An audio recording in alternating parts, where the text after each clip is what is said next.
Hi welcome back to my channel. ఈరోజు కథ అందాల రాక్షసి రెండవ భాగాన్ని వినేద్దాం.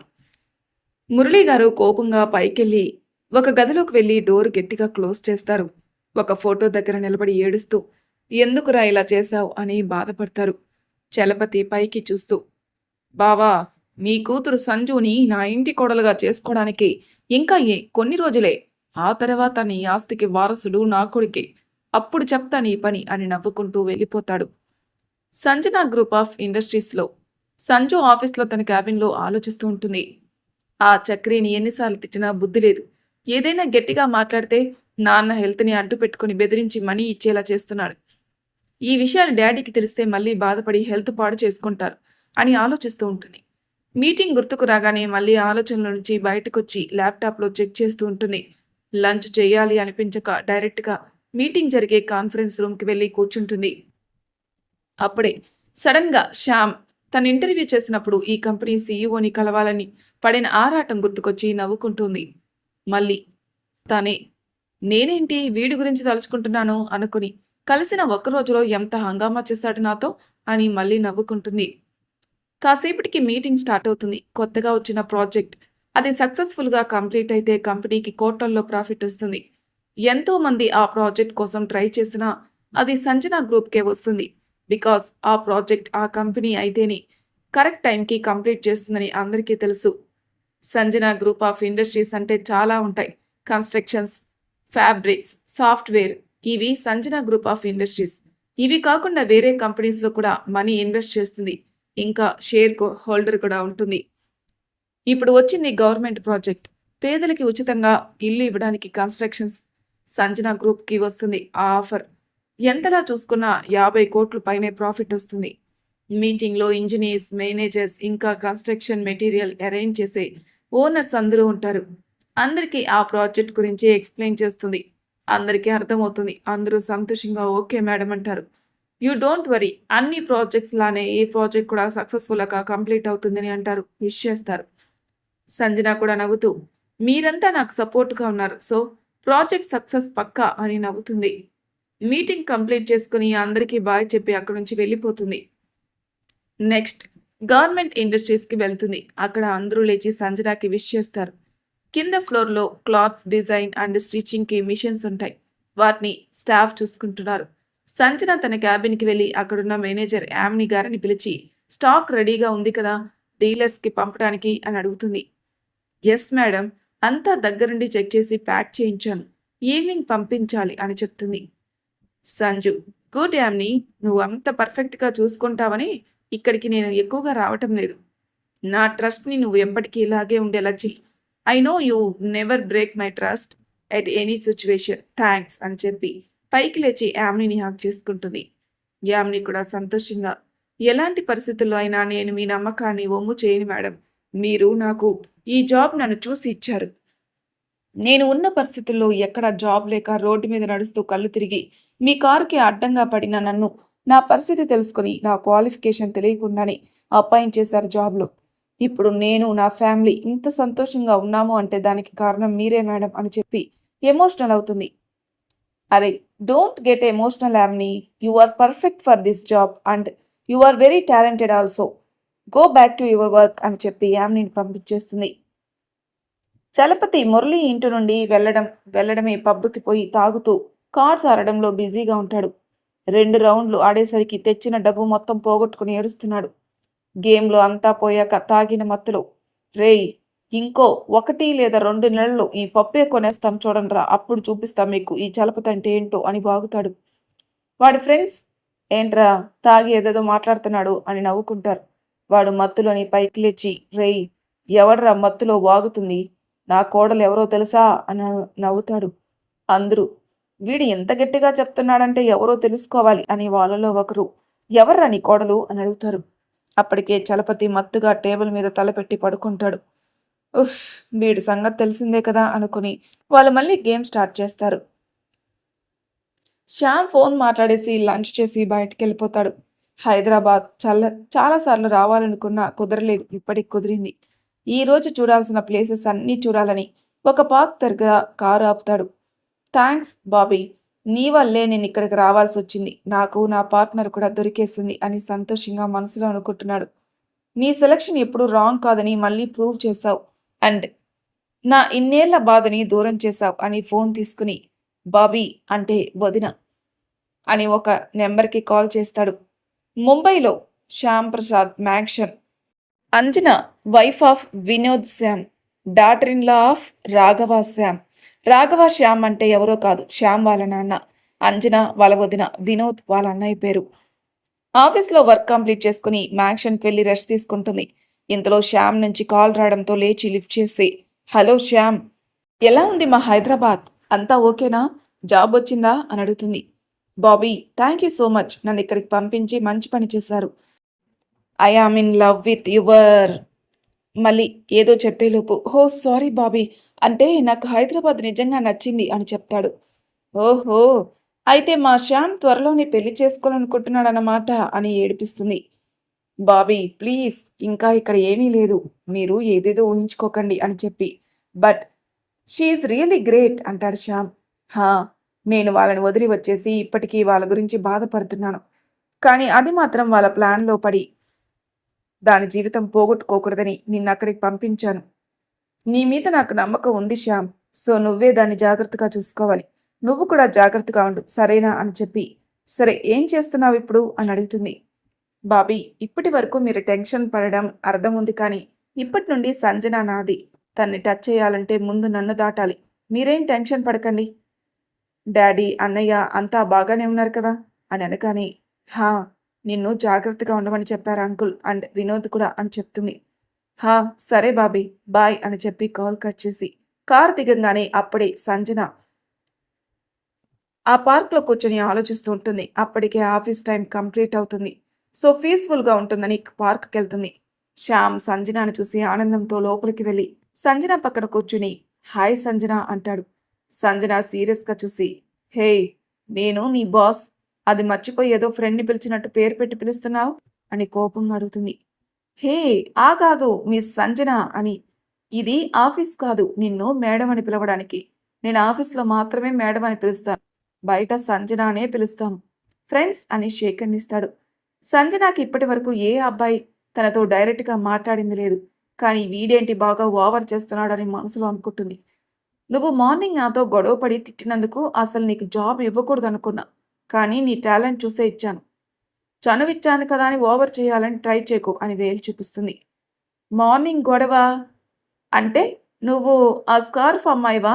ఓ గాడ్, అయితే మనం ఫ్రెండ్స్ అవ్వాల్సిందే అని సంజన చేతిని పట్టుకుని తనే షేక్ హ్యాండ్ తీసుకుంటాడు. సంజన కోపంగా చేతిని వెనక్కి తీసుకుని, హెయ్, చెప్తుంటే అర్థం కాదా నీకు? నాకు ఇలాంటివి ఇష్టం ఉండదు అని చెప్పాను కదా అంటుంది. శ్యామ్ నవ్వుతూ, Sanjana, now you are friends, so నువ్వు నాతో ఫ్రెండ్షిప్ చేయాల్సిందే అని చెప్పి, సరే నాకు హైదరాబాద్ కొత్త, ఇక్కడ బెస్ట్ ప్లేసెస్ చూపిస్తావా నీ న్యూ ఫ్రెండ్కి అని అడుగుతాడు. సంజన మనసులో, అసలు వీడు ఏమనుకుంటున్నాడు నా గురించి? గైడ్లా కనిపిస్తున్నానా వీడికి అని అనుకుంటుంది. సరే, ఈరోజు వీడిని ఒక ఆట ఆడుకుందాం అని చెప్పి, సరే పద, ఇక్కడ ఒక స్పెషల్ ప్లేస్ ఒకటి ఉంది, అక్కడికి తీసుకుని వెళ్తాను అంటుంది. శ్యామ్ ఆశ్చర్యంగా, oh my god, you accepted me as your friend, thanks అని చెప్పి, పద నా కార్లో వెళ్దాం అని చెప్పంగానే, నో నా కార్లో వెళ్దాం అని చెప్పి సంజన కార్ దగ్గరికి వెళ్ళి డ్రైవింగ్ సీట్లో కూర్చుంటుంది. శ్యామ్ నవ్వుతూ సంజన పక్కన కూర్చుని సీటు బెల్ట్ పెట్టుకుంటాడు. సంజన కారు స్టార్ట్ చేసి స్పీడ్గా వెళ్తుంది. శ్యామ్ సంజనతో మాట్లాడుతూ, ఎందుకు సంజన ఆఫీస్లో అంత సీరియస్గా ఉంటావు అన్నాడు. ఆఫీస్లో అందరూ నిన్ను చూస్తే ఏదో వెళ్ళని చూసినట్టు భయపడతారు, కొంచెం నార్మల్గా ఉండొచ్చు కదా వాళ్ళతో అంటాడు. సంజన కోపంగా, నన్ను ఇప్పుడు ఆఫీస్ స్టాఫ్ అందరితో కలిసి డ్యాన్స్ వేయమని చెప్తున్నావా రోజు అని అడుగుతుంది. శ్యామ్ నవ్వుతూ, అలా కాదు, ఆఫీస్లో ఎప్పుడు వర్క్ మాత్రమే ఉంటుంది కదా, అప్పుడప్పుడు స్టాఫ్ రీఫ్రెష్ అవ్వడానికి స్పెషల్గా ట్రెడిషనల్ డే అలాంటివి పెట్టచ్చు కదా, ఆ రోజంతా వాళ్ళతో ఫ్రీగా మాట్లాడడం లాంటివి చెయ్యొచ్చు కదా అని చెప్తున్నాను. అప్పుడు వాళ్ళకు కూడా నచ్చుతుంది, వర్క్ ఇష్టంగా చేస్తారు అని చెప్తాడు. సంజు శ్యామ్ చెప్పేది ఆలోచిస్తూ, నిజమే, ఇలాంటి ఐడియా నాకెందుకు రాదు అనుకుంటుంది. శ్యామ్ వైపు చూసి, సరే నువ్వు చెప్పింది నిజమే, ఎప్పుడైనా ప్లాన్ చేస్తానులే అని చెప్తుంది. శ్యామ్ థ్యాంక్స్ చెప్పి, సంజన, నిన్ను ఇలా పిలిస్తే ఏమైనా ఇబ్బందిగా ఉందా? ఉంటే చెప్పు అంటాడు. సంజన మనసులో, ఇప్పటి వరకు నువ్వు మాట్లాడేది వింటున్నా నాకు కూడా ఎందుకో నీతో ఫ్రెండ్షిప్ చేయాలనిపిస్తుంది. ఇప్పటి వరకు నేను ఎక్కువగా అబ్బాయిలతో మాట్లాడడమే చాలా అరుదు. అలాంటిది ఫస్ట్ టైం నీతో మాట్లాడాలి, గొడవ పడాలనిపిస్తుంది. కానీ ఎందుకో తెలియదు అనుకుంటుంది. శ్యామ్‌తో, నాకేం ప్రాబ్లమ్ లేదు. నువ్వు నన్ను అలా సడెన్‌గా పిలిచేసరికి కోపం వచ్చింది. కానీ ఇప్పుడు లేదు అని నవ్వుతూ చెప్తుంది. శ్యామ్ ఆశ్చర్యంగా, నిజంగా? నువ్వు నాతో ఫ్రెండ్‌షిప్ చేస్తావా అయితే? అని అడుగుతాడు. సంజన, అని చెప్పి, బట్ ఓన్లీ బయటే మనం ఫ్రెండ్స్. ఆఫీస్‌లో మనం బాస్ అండ్ ఎంప్లాయ్ అని మర్చిపోకు. నాకు రెస్పెక్ట్ ఇవ్వాలి. అండ్ మన ఫ్రెండ్‌షిప్ గురించి ఆఫీస్‌లో ఎవరికైనా తెలిసిందా? అప్పుడు చెప్తా నీ పని అంటుంది. అలాగే అని చెప్తాడు. చెప్పి కారు ఒక ప్లేస్ దగ్గర తీసుకెళ్ళి ఆపుతుంది. సంజన మనసు బాగోక, నేను ఇంటికి రావడం లేట్ అవుతుంది. మీరు నా గురించి వెయిట్ చేయకుండా డిన్నర్ చేసేయండి డాడీ అని పార్క్‌లో ఉండంగానే మురళి గారికి ఫోన్ చేసి చెప్తుంది. సో, అందుకే సంజనకి ఇంటికెళ్ళాలని టెన్షన్ పడకుండా శ్యామ్‌తో వస్తుంది. అది హైదరాబాద్‌కి దూరంగా ఉన్న ఒక కొండ ప్రదేశం కావడంతో అప్పటికే చీకటి పడడంతో చుట్టూ చూస్తాడు శ్యామ్. సంజన కారు దిగి శ్యామ్ వైపు చూస్తుంది. శ్యామ్ కూడా కారు దిగి చుట్టూ చూస్తూ, ఏంటి సంజన ఇక్కడికి తీసుకొచ్చావు? ఇక్కడ చూడ్డానికి ఏముంది? ఈ కొండ, చెట్లు తప్ప అని అడుగుతాడు. సంజన శ్యామ్‌ని వేరే ప్లేస్‌కి తీసుకెళ్ళి ఆడుకుందాం అనుకుంది. కానీ తనకి తెలియకుండానే శ్యామ్‌తో ఫ్రెండ్‌షిప్ చేస్తుంది. సో, అందుకే తనకి నిజంగా ఆ ప్లేస్ యొక్క స్పెషల్ ఏంటో చూపిద్దామని తీసుకొనొచ్చింది. అదేంటంటే, ఆ కొండపై నుంచి చూస్తే కొంచెం దూరంలో కొన్ని గ్రామాలు కనిపిస్తాయి. అవి రాత్రి సమయంలో వీధి దీపాలతో, చుట్టూ చెట్లతో చాలా అందంగా ఉంటుంది. ఆకాశంలో చంద్రుడు కాంతి, భూమిపై దీపాల కాంతి ఒకదానితో ఒకటి పోటీ పడుతున్నాయేమో అనేలా ఉంటుంది. సంజన శ్యామ్‌తో, ఈ ప్లేస్ నాకు చాలా ఇష్టం. ఈ టైంలో చాలా బావుంటుంది. పద అని చెప్పి సంజన కొండపైకి వెళ్ళి చూస్తూ ఉంటుంది. శ్యామ్ కూడా వెనకే వచ్చి ఆ ప్లేస్‌ని చూసి, wow! Sanjana, it's really beautiful అని చెప్పి అలాగే చూస్తూ ఉంటాడు. తర్వాత Sanjana, if you don't mind ఒక సెల్ఫీ అని అడుగుతాడు. సంజన కాసేపు ఆలోచించి ష్యూర్ అని చెప్పగానే శ్యామ్ సంజన పక్కన నిలబడి సెల్ఫీ తీసుకుంటాడు. తర్వాత కాసేపు అక్కడే ఉండి వెళ్ళడానికి వెనక్కి తిరగగానే సంజన ముందు నడుస్తుంది. వెనక కొంచెం దూరంలో శ్యామ్ చుట్టూ చూస్తూ నడుస్తూ వస్తున్నాడు. ఇక్కడ చలపతి ఫుల్లుగా తాగి టేబుల్ పై పడుకొని ఉంటాడు. అక్కడే ఉండి చలపతి మాటలు విన్న విశ్వ వాణ్ణి చూసి, వీడు ఆ మురళి బావ కదా, అంటే వీడు ఇప్పటి వరకు వాగింది వాడి కూతురు సంజన గురించి అన్నమాట. ఇంట్రెస్టింగ్. సంజన ఇప్పటి వరకు చాలా సంతోషంగా ఉన్నావు కదా, ఇంకొన్ని రోజుల్లో నీకు ఆ సంతోషాన్ని దూరం చేస్తాను, జీవితం మొత్తం ఏడ్చేలా చేస్తానని అనుకుంటూ చలపతిని చూసి, మనకు ముందు ముందు వీటితో చాలా అవసరం ఉంది అని చెప్పి అక్కడి నుంచి చలపతిని తీసుకుని విశ్వ ఇంటికి వెళ్తాడు. కారులో చలపతిని కూర్చోబెట్టి సీట్ బెల్ట్ పెట్టి విశ్వ ఎవరికో కాల్ చేసి సీరియస్గా మాట్లాడి కట్ చేసి చలపతిని చూసి నవ్వుతూ కార్ స్టార్ట్ చేస్తాడు. కాసేపటికి చలపతి మత్తులో మాట్లాడుతూ, రేయ్, మీరంతా నా కాలు దగ్గరకు రావాలిరా, ఇంకొన్ని రోజులే. అప్పుడు ఈ చలపతి కాస్త ది గ్రేట్ చలపతి రావుగా పిలుస్తారా మీరందరూ అని వాగుతూ ఉంటాడు అతను. సంజన శ్యామ్ ఇద్దరూ వెనక్కి తిరిగి నడుచుకుంటూ కార్ దగ్గరకు వస్తారు. సంజన డోర్ ఓపెన్ చేసి కూర్చునే ముందే శ్యామ్, సంజన, వచ్చేటప్పుడు నువ్వే డ్రైవ్ చేస్తావు కదా, ఇప్పుడు నేను డ్రైవ్ చేస్తాను, నువ్వు రెస్ట్ తీసుకో అంటాడు. సంజన కూడా సరే అని చెప్పి ఫ్రంట్ సీట్లో కూర్చుంటుంది. శ్యామ్ డ్రైవ్ చేస్తూ సంజనతో కబుర్లు చెప్పుకుంటూ పార్క్ దగ్గరకు వస్తారు. శ్యామ్ కారు దిగి సంజన కోసం చూస్తాడు. సంజన కూడా కారు దిగి, శ్యామ్, నేను నీతో అసలు మాట్లాడకూడదు అనుకున్నాను, కానీ నువ్వు నేను నీతో ఫ్రెండ్షిప్ చేసేలా చేస్తావు. రియల్లీ ఇప్పటి వరకు నా లైఫ్ జర్నీలో ఒక్క అబ్బాయితో కూడా నేను ఫ్రెండ్షిప్ చేయలేదు. దానికి చాలా రీజన్స్ ఉన్నాయి, but you change my opinion on you. నేను నీతో మార్నింగ్ జరిగిన దానికి రివెంజ్ తీర్చుకోవడానికే జాబ్ ఇచ్చాను. కానీ ఇప్పుడు చెప్తున్నాను, you or something special Shyam. నన్ను ఏమాత్రం ఇబ్బంది పెట్టలేదు. నువ్వు నీలా ఉన్నావు. So I like to spend time with you అని చెప్పి, ఓకే బాయ్ శ్యామ్ అని చెప్తుంది. శ్యామ్ నవ్వుతూ, థ్యాంక్స్ సంజన. నువ్వు కావాలంటే ఇవేమీ నాతో చెప్పనవసరం లేదు, కానీ నువ్వు నా మీద నీకున్న అభిప్రాయం ఏంటో అది ఎలా మారిందో చెప్పావు. Thanks for that. Really I am so lucky because I have a open mentality girl అని చెప్పి, హహా సారీ, ఓపెన్ మెంటాలిటీ ఫ్రెండ్ అని చెప్పి సంజన ఫోన్ లాక్ తీసి సంజనకి ఇస్తాడు. సంజన ఆశ్చర్యంగా చూస్తూ ఎందుకు అని అడుగుతుంది. I don't have your contact number so అని సంజన వైపు చూస్తాడు. సంజన నవ్వుతూ తన పర్సనల్ ఫోన్ నెంబర్ డయల్ చేసి రింగ్ చేసిస్తుంది. ఇది నా నెంబర్ అని చెప్పి శ్యామ్ ఫోన్ ఇచ్చేసి తన ఫోన్ తీసుకుని శ్యామ్ నెంబర్ సేవ్ చేసుకుంటుంది. తర్వాత ఇద్దరు అక్కడి నుంచి వెళ్ళిపోతారు. సంజన ఇంటికి వెళ్ళి ఫ్రెష్ అయి వచ్చి డిన్నర్ చేస్తూ ఉండగా రాధమ్మ కొంచెం భయపడుతూ అమ్మా అని పిలుస్తుంది. ఏంటి రాధమ్మ, ఏమైనా చెప్పాలా అని అడిగింది. అది అయ్యగారు అని ఆగిపోతుంది. సంజన తినడం ఆపి ఏమైంది రాధమ్మ డాడీకి అని అడుగుతుంది కంగారుగా. ఏం లేదమ్మా, మధ్యాహ్నం మీ మామయ్య గారు వచ్చారు, నిద్రపోతున్నారని చెప్పినా వినకుండా వెళ్ళారు.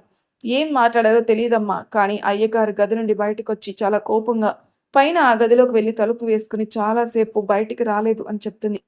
అవునా, మరి నాకెందుకు చెప్పలేదు రాదమ్మా, ఇంత జరిగినా డాడీ హెల్త్ బాగాలేదని తెలిసి మళ్ళీ ఎందుకు వచ్చాడసలు అని చలపతిపై కోపంగా ఉంటుంది. డాడీ డిన్నర్ చేశారా అని అడిగింది.